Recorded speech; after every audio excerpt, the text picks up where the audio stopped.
Bonsoir à tous et merci de nous retrouver dans cette nouvelle édition de Viva Événement. Tout de suite, le sommaire. Les observateurs électoraux venus vérifier la tenue des préparatifs des élections sont selon eux confiants. Une déclaration faite après leur réunion de ce matin.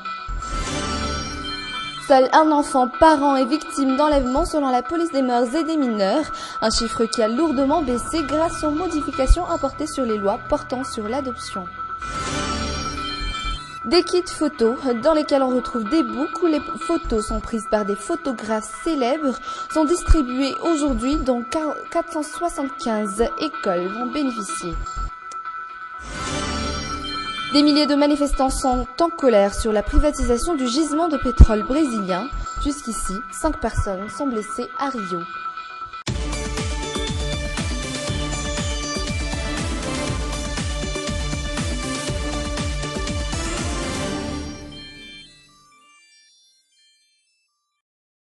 Voilà pour le sommaire. Nous allons entamer ce journal avec les sujets de l'insécurité. Les rumeurs sur l'existence de réseaux sur l'enlèvement d'enfants et le trafic d'organes de Nousbé semblent se répandre et atteindre à présent Touamasna. Hier, toute la ville était en panique. Les écoles étaient obligées de fermer et de renvoyer les élèves chez eux par peur que que les parents se fassent un sang d'encre, malgré que certains disent avoir vu des vasas ayant des comportements étranges rôdant dans la ville de Touamasna. Jusqu'ici, aucun enlèvement ni de cas de trafic d'organes n'ont été enregistrés selon les autorités locales. La sécurité aérienne, terrestre et maritime ont de ce fait été renforcée.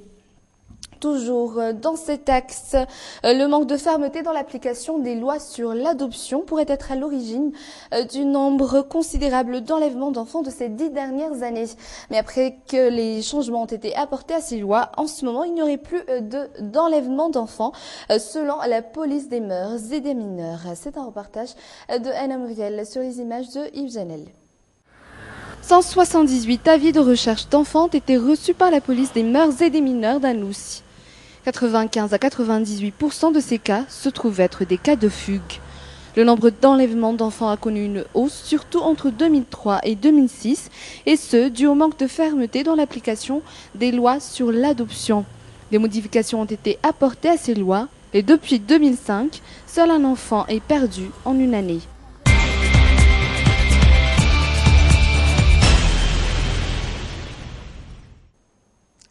Les observateurs électoraux venus vérifier la tenue des préparatifs des élections sont selon eux confiants. Une déclaration faite après leur réunion de ce matin durant laquelle ils ont été convoqués par l'Union africaine. Une réunion qui s'est tenue sur l'évaluation de toutes les observations effectuées autour de l'élection du 25 octobre a été faite. Armisa Routbe et Nzarana Jansu. C'est le chef de la médiation pour la crise à Madagascar, Joachim Chissano, qui a tenu la réunion de ce matin à Antananarivo. Les chefs des observateurs tels que l'Union africaine, la SADC, l'Union européenne, l'Union des pays francophones et la Commission de l'océan Indien y ont assisté. C'était une réunion à huis clos, une réunion durant laquelle il a été dans l'ordre du jour d'avoir la même vision sur la tenue des élections qui, selon eux, vont bon train. Dans ce genre de crise, déjà, lors des campagnes, il y a toujours des problèmes. Mais quand une campagne se passe comme ça se passe ici, effectivement, ça donne beaucoup d'espoir. La COI, ou la Commission de l'océan Indien, fait partie des observateurs.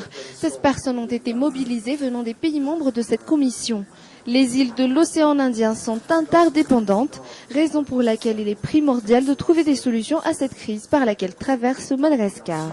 Et puis aussi l'intérêt commun qu'on a dans cette organisation de la COI fait que, effectivement, quand un pays a des problèmes, nous, on n'est pas épargnés, on est touchés. C'est pourquoi il faut qu'on trouve une solution. 27 groupements d'observateurs ayant obtenu l'approbation de la CENIT sont venus à Madagascar. Dernière ligne droite dans la campagne électorale pour les candidats à la présidentielle. Les candidats voient grand. Le candidat Radavitson Anjiaparan, par exemple, était au Coliseum d'Atsunzumbe aujourd'hui. Le candidat Sarah Georges Rabearso, quant à elle, était à Nusizato pour demain. Le candidat Jean-Louis Robinson, lui, a prévu de passer du côté d'Indutapenek. Et enfin, Eri Radzonarmapian, le candidat du Ervovawa Madagascar, sera au stade de Malakam d'Intanmain pour la journée de demain. Et un jour avant la fin des élections, nous allons voir ce qui se passe dans les quartiers généraux des candidats. Comment y est l'ambiance et comment vivent-ils cet avant-dernier jour des campagnes électorales? Les réponses dans ce reportage de Mampiona Ravalsan sur les images de Nzara Ranjiansu. Antannarin, ici se trouve l'un des quartiers généraux du candidat du Ervovo en Madagascar. Ces personnes attendent les responsabilités qui vont leur être attribuées dans cette campagne électorale. À l'intérieur, l'on court sans arrêt. Ils préparent tous la dernière journée de campagne de demain. Un show hors du commun est prévu pour cette dernière journée. La campagne électorale pour le premier tour des élections présidentielles touche presque à sa fin. Les candidats n'ont plus qu'à convaincre quelques indécis de voter pour eux.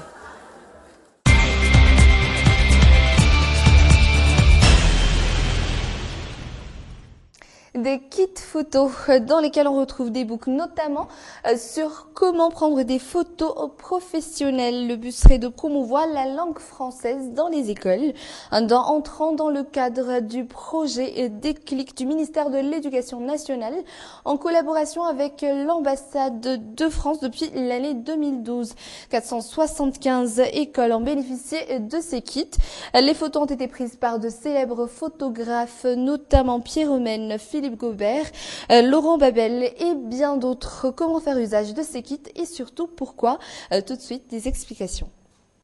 Alors la photographie, le choix de la photographie, c'est qu'elle est facile à utiliser dans un contexte d'enseignement. Donc on a besoin de peu de matériel. On peut exposer les photographies. Elles ont une très bonne qualité visuelle et permettent d'évoquer très rapidement des contextes, des situations dans lesquelles les élèves peuvent voir tous les jours, des choses qu'ils vivent tous les jours.